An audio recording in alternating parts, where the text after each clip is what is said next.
Assalamualaikum warahmatullahi wabarakatuh. Perkenalkan, nama saya Ika Nurlaili dari kelas 10 Multimedia 1. Di sini saya akan mempresentasikan tentang sumber hukum Islam. Sumber hukum Islam dibagi menjadi 3. Yang pertama Al-Quran, yang kedua hadis atau sunnah, yang ketiga ijtihad.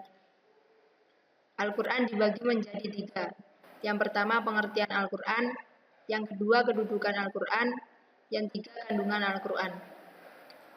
Hadis atau sunnah dibagi menjadi 4. Yang pertama pengertian hadis, yang kedua kedudukan hadis, yang ketiga fungsi hadis atau sunnah, yang keempat macam-macam hadis.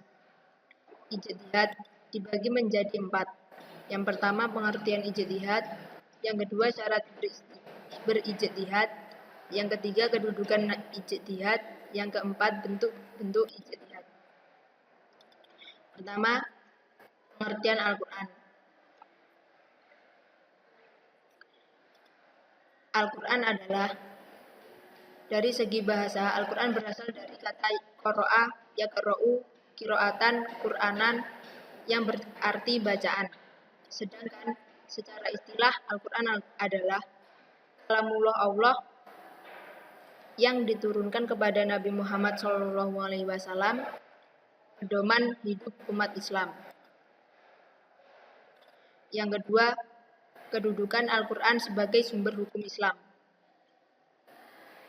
Al-Quran adalah sumber hukum Islam yang kedudukan sebagai sumber hukum Islam yang pertama dan paling utama, dan semua persoalan hidup telah tercantum di dalamnya, yang bertujuan sebagai pedoman hidup untuk manusia dari dunia yang gelap gulita berubah menjadi dunia yang terang benderang.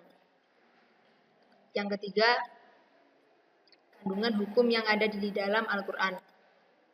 Kandungan hukum yang ada di dalam Al-Quran membahas tentang beberapa hal seperti akidah, syariah atau ibadah, akhlak atau budi pekerti. Yang pertama akidah. Akidah adalah keyakinan atau keimanan yang tertancap kuat di dalam hati.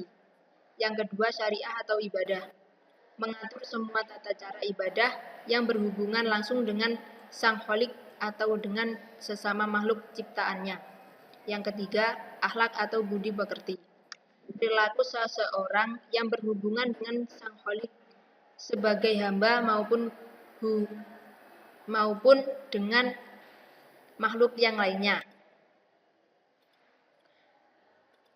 Ijtihad atau hadis atau sunnah. 1. Pengertian hadis dan sunnah.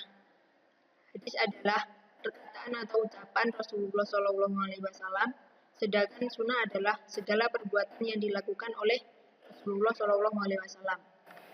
2. Kedudukan Al-Quran sebagai sumber hukum Islam. Kedudukan sunnah atau hadis berada satu tingkat di bawah Al-Quran. Kemudian 3. Fungsi hadis terhadap Al-Quran. Fungsi hadis terhadap Al-Quran dibagi menjadi 4. Yang pertama, menjelaskan ayat-ayat Al-Quran yang masih bersifat umum. Yang kedua, memperkuat pernyataan yang ada di dalam Al-Quran. Yang ketiga, menerangkan maksud dan tujuan Al-Quran.